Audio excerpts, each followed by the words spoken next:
A reading from the first letter of Paul to the Corinthians. Brothers and sisters, whether you eat or drink or whatever you do everything for the glory of God. Avoid giving offense, whether to the Jews or Greeks or the church of God, just as I try to please everyone in every way, not seeking my own benefit, but that of the many, that they may be saved.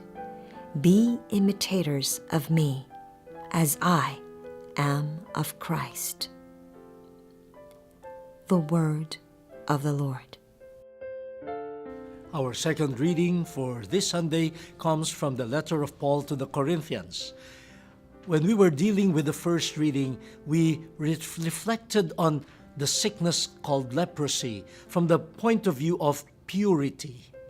For that was how the book of Leviticus presents this type of ailment. It is not just a biological sickness, it is a declaration. It declares that the person is impure and so should avoid mingling with the holy, pure people of God. Now, purity, being clean. In the second reading, we find St. Paul in a nutshell, in a concise form, teaching us, ways to become pure and clean. If there is a summary statement that we can present from the second reading, it is imitate Christ, the Holy One of God, the pure one, the clean one, because He is the Son of God. So how do we become pure and clean? Imitate Christ. St. Paul says, imitate me as I imitate Christ. So if you imitate Christ, you can also be imitated by people. Imitation.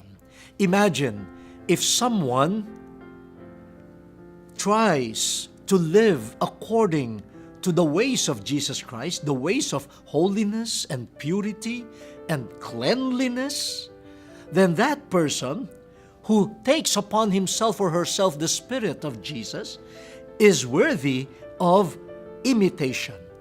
In other words, the holiness of Christ, the purity of Christ is passed on. In this case, by modeling and by imitating the model. Now, St. Paul adds something else. He says, in whatever you do, whether you eat or drink, whatever you do, you should do all for the glory of God. Aha! This is what we learn from Christ. When we look at the Gospels, Jesus engaged in all the types of human activities imaginable, except sin.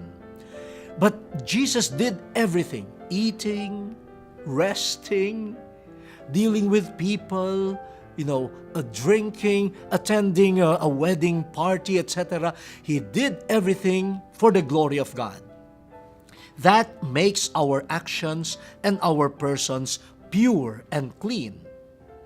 Imagine if 24 hours a day, in whatever concerns we may be confronted or we find ourselves, if everything is done for the glory of God, we will preserve our purity, our cleanliness, we will preserve our holiness. So this is another invitation.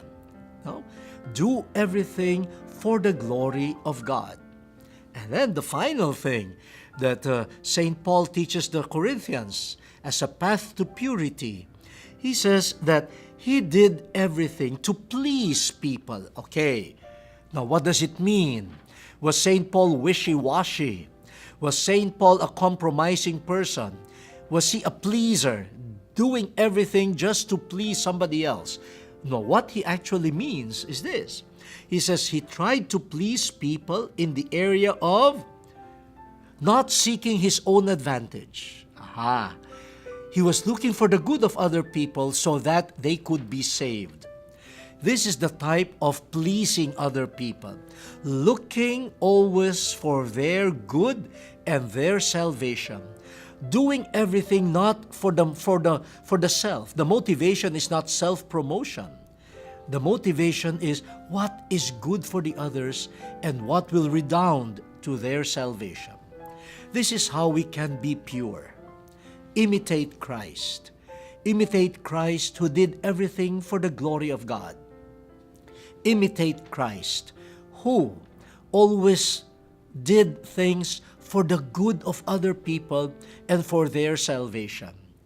When we accomplish this, then like St. Paul, we will be bearers of Christ's purity and holiness. And then we won't hesitate to tell people, imitate me, because I imitate Christ. Let us spread purity by imitating Christ.